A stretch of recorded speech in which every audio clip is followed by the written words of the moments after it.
Hey, I did it. Hey, Bob, check it out. Check it out. So here's what's going on. Right, I solved the mystery of what's going on with this whole tree burning thing.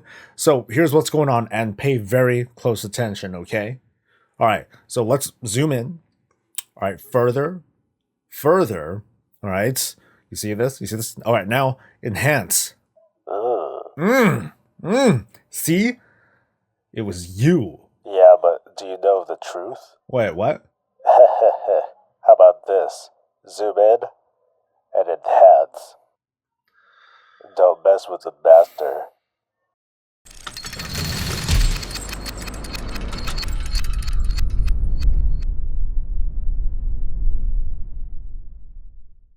Hey, it's Soul. It's February 23rd, 2018. This is Warcraft Weekly, brought to you in part by Rethwal, Dinosaur Breeder, and Tamer. Oh, and that's Bob over there. We have another awesome show for you today, hopefully a little bit shorter than last week's. I know it was a little bit long-winded. There was just a lot to cover, and thankfully, I guess, since there was an alpha build that was deployed just yesterday, now I have another couple things to talk about once again. So let's get started with a deep breath and let's relax. It's the end of the week, and by the way, how was it? For me, it was another typical week in the world of Warcraft, doing some raiding, doing some questing, not being in the alpha, doing some videos and streams and not being in the alpha. But as always, I love to hear about your wins and your losses in a comment below if you feel like sharing, or if you don't, that's okay. Just peep into other people's lives and look at the comments too. This week's featured YouTuber is Necroxis. Necroxis is a somewhat larger channel than the other ones that I've been promoting over the past couple weeks or months or so. This is the friendly guy who does stuff like commentary, reactions, even let's plays,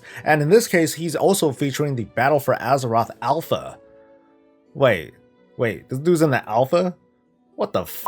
I guess I'm just salty as hell, okay? I want to play. I want to be a part of the action. I want to be able to commentate and etc. Okay, you know, not to derail things, but all right, everyone at home and on the toilet, here's what I'd like you to do, okay? A WoW token's on the line. You might win it. I want you to do this. Go to this guy's channel. Go to one of his videos. You know, I'm going to have a link below to the video that I want you to go to. Click on it. And in a comment, I want you to type in this phrase right down here. I haven't even thought of the phrase yet. I'm just going to type it down here, and I want you to put it in a comment, okay? Now, in 1 week's time, if Necroxis doesn't like straight up delete all those comments, I'm going to go back to that video. I'm going to look at the comments. I'm going to choose one of them that says this phrase, whatever it is, and they're going to win. And they're going to win a WoW token. You're going to win a WoW token if you are chosen, okay? So you're doing okay. You're not in a rut. You're just acting really, really desperate and pathetic right now. You realize that, right? I don't know, but it's just an irrational thing that came to my head, and I'm not going to take it back, okay? I'm putting this out. We're going to see what happens, okay? And while you're putting in that comment, definitely check out the video and his other videos too. They are actually quite good. As always, if you know of any channel that you think could use a little bit more exposure, and we're talking about 10,000 or fewer subscribers, send them my way. I will take a look at them and feature them in a future weekly. Now, with that saltiness out of the way, I think I feel a little decompressed. I think I'm ready to start this news, okay? In a recent blue post, Blizzard said that they're going to alter the loot rules in leveling dungeons, which is a very good thing. Without getting too lost in the specifics, after the 7.3.5 patch was deployed, transmog hunters such as myself found that they were getting considerably less loot from dungeons due to the personal loot system that was pretty much locked in place. For the most part, for solo players, these changes are going to be pretty much reversed. You're going to be able to get the full allotment of loot as if you're in a full party or if you're in a 20-man raid. If you're in a party, that loot will be distributed as evenly as possible. However, all that loot is going to be tradable because, presumably everyone is of a much higher item level anyway. So it's a very cool change. There's nothing to really analyze or speculate on it. It's just an overall sweet thing to happen. The only question at this point is whether or not it's going to be implemented as a hotfix, or if this is something that we have to wait for the Battle for Azeroth expansion in order for that to be in. My money is on it being hotfixed, because otherwise we're going to be bitching a lot. All right, so let's move on to the alpha, where a brand new build was deployed just yesterday. According to the alpha development notes, testing is going to be focused on one zone per faction. For the Horde, it's going to be over at Dazar'alor. For the Alliance, it's Tiragarde Sound. Hey, is it Tiragarde or Tiragarda? At least off the top of my head, I think it was just Tiragarde. I think I heard Blizzard, go out and actually say the name. Because, you're awful at pronouncing things. Like what? Tell Drazzle. That's ignorant, that's speaking from ignorance. And Tarad. That's also speaking of, I'm not Night Elf aligned, okay? More like you're not education aligned. Shut up. So I would love to take you on a tour of the Horde Faction Hub, which is called Dazar'alor. Dazar'alor. Stop laughing. Dazar'alor. I'm pretty sure that's what it is. Anyway, I'd love to take you on a tour of the place, but I guess Bub won't let me into his account, so I'm going to give you a few highlights based on what I've seen from the pictures on MMO Champion and Wowhead. I already love it because it's so spacious. I mean, you think about it, there's enough room for dinosaurs to walk around. You feel me? It's got ambiance, it's got like tourists kind of, flying kites, taking pictures. It's a hub. It has everything that you need. Of course, it has an inn. It's got trainers. It's got a bank and target dummies and portals and portals. I'm just taking a quick jab here. I know that there's no really great solution for jumping around from expansion to expansion, from hub to hub, continent to continent, without the use of a whole network of portals. At the same time, this is what I feel is like one of the more immersion-breaking things about the World of Warcraft, or any MMO that employs the use of this many portals. I get that the monotony of travel, especially if you need to go to like older content, even if it's not really older content, but you do need to go to a previous continent for the purpose of like doing some sort of quest. I don't think it would be the worst thing in the world to not have portals, but just to have, some other modes of travel. I would love to see, somewhere far down the line, some sort of expansion where there's a place that you do in fact teleport to, but you teleport to like this giant hub. It's entirely designed to be nothing more than a travel hub. It's like a big dock or an airship or an airport or something like that, where there's just a bunch of boats and zeppelins that'll take you to where you want to go. And yeah, you kind of have to wait a few minutes in order to get to that place, so there's obviously those extra steps to take in order to get from point A to point C.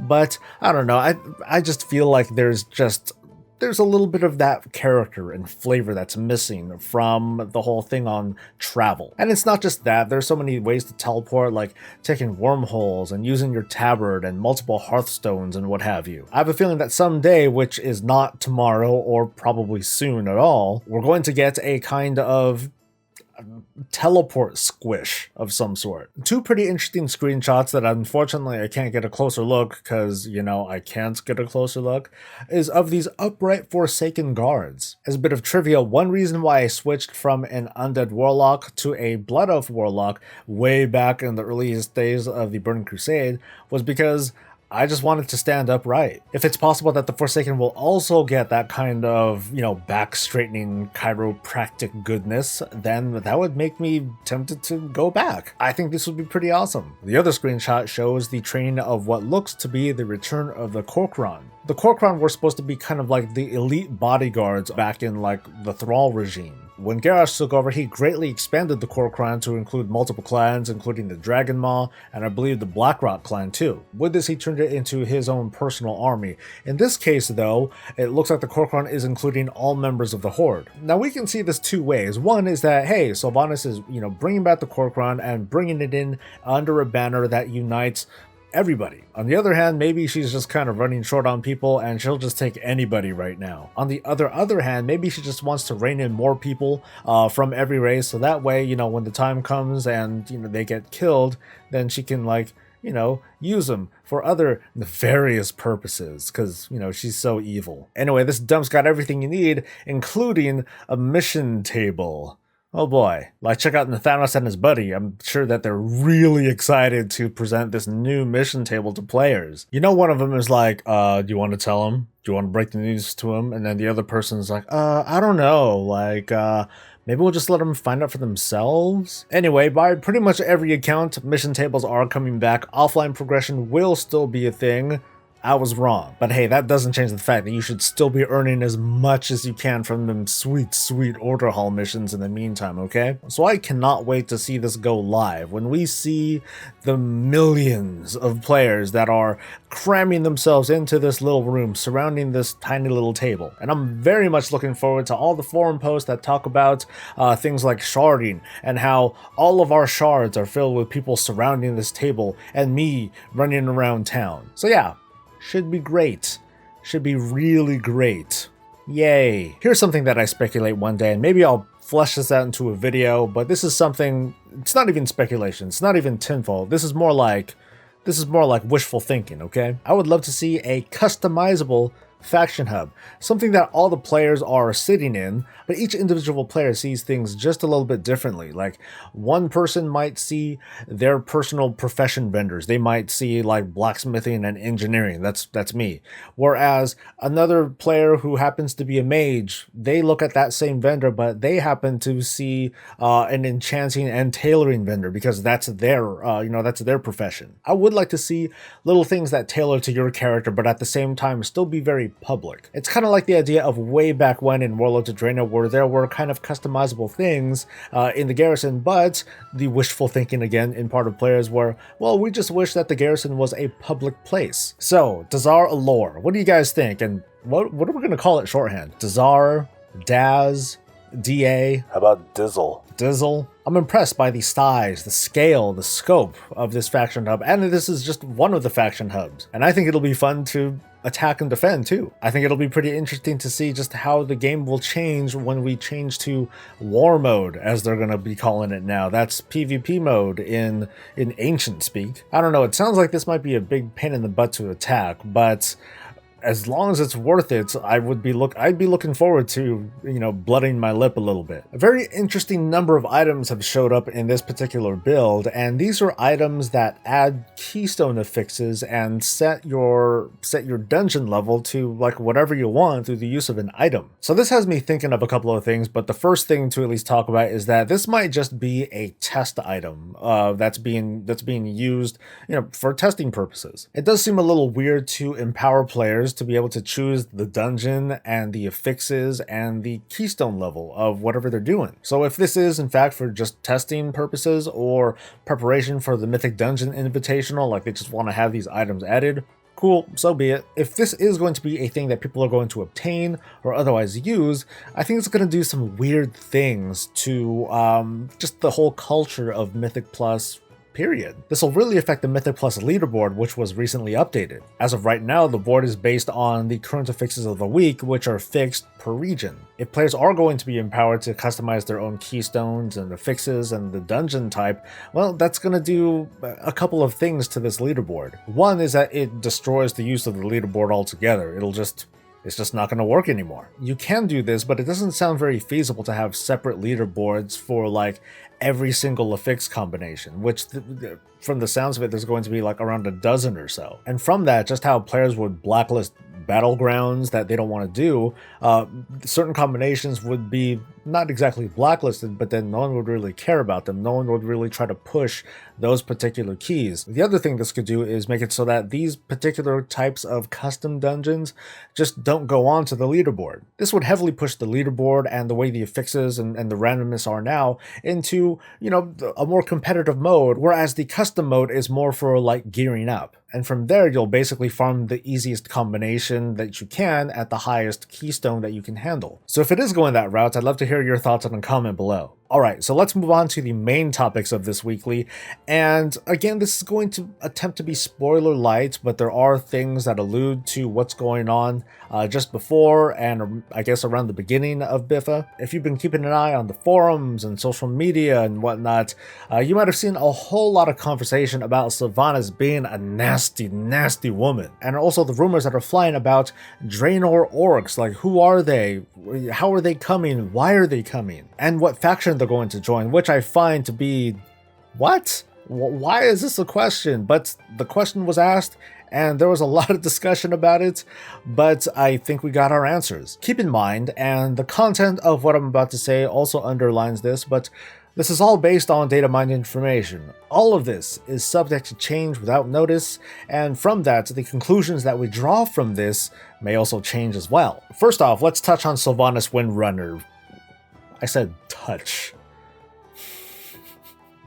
So, her, supposedly bad woman, so bad that she's good. Previously, data mined text strongly suggested that Sylvanas sought to capture Teldrassil for the purpose of, well, we don't know yet. The text that was used was pretty aggressive, using phrases like conquer Kalimdor, building the greatest empire ever known, one that is untouchable against the Alliance. Many fans and critics concluded that Sylvanas was a, super warhawk, a warmonger that wanted to purge everything that was Alliance on Kalimdor, and then move on to whatever nefarious plans she has next. Although, even based on just those words, the quote of being untouchable against the Alliance suggests that she doesn't seek to destroy the Alliance, she just wants to isolate herself from them, which is okay, but, well, whatever. Long story short, people were saying that Sylvanas is evil, evil, evil, evil, evil. However, more than half of that text has changed since the last build. Now what's kind of being said alludes to this entire Azerite arms race that's going on. Sylvanas is making this move on Teldrassil as a kind of, best defense is a good offense sort of deal, because apparently Darnassus is being used as a safe harbor for smuggling Azerite to the Eastern Kingdoms, which sounds, at first it sounds pretty damn ludicrous, right? What does Darnassus have to do about being a harbor to send Azerite to the Eastern Kingdoms? What about the Exodar and Azurmist Isle? So this lends just a little bit of credence to my theory that Teldrassil might be a giant Azerite fruit tree, or that somewhere nearby is a very rich source of Azerite, such as maybe Darkshore. So does this make Sylvanas any less, quote, evil, or does it make her more pragmatic as a leader of the Horde or the leader of a faction who just wants to take care of their own backyard? I don't know, but this underlines the point that, one, speculation is fun. I like talking about it. But two, because we're speculating based on information that can change before this goes live, that you really gotta take things with a grain of salt and be very careful about the conclusions that you're drawing, because your conclusions might end up changing a little bit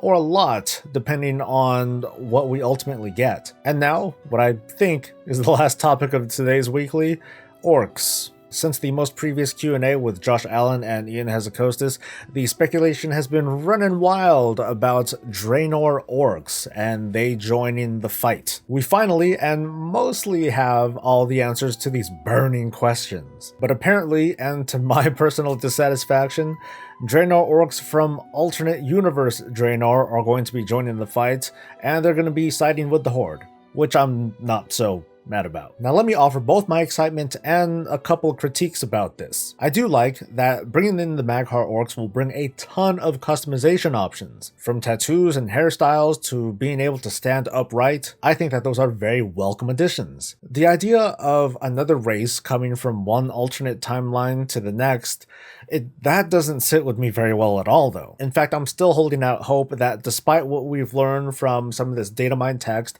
that some of the stuff will be changed to repaint this and make it so that we get orcs from Outland instead, because to me that makes a lot more sense. Because I'm already questioning the motivations behind these orcs joining the fight in the first place. They just finished that whole internal conflict with purging demonic influence from their world. They effectively have a planet for themselves. Like, why are they coming here? To be honest, the people of Azeroth should be going back to Draenor to conquer it, because, hey, at least that Draenor is not dying. Meanwhile, Azeroth, our planet, kind of is. Why wouldn't you want to just be like, oh, screw this place, I'm gonna go to Draenor where things are like lush and green and, not dying yet. So somehow, and I'm gonna say this a lot, the narrative needs to be written. There's gonna be something that motivates these Draenor orcs to come on over, I guess. It could be as easy as, hey, you want to fight? There's people to fight, like right over here, if you're feeling restless. And the Draenor orcs like, oh, shit, all right, yeah, let's go. But this leaves a foot in the door to all sorts of hyperbole. Like, what's going to happen, now that we've started with getting these Draenor orcs in? Are we going to get Draenor's Draenei into the fight too? Are characters from one universe and the other, are they going to like hold hands like it's Time Cop and all of a sudden explode?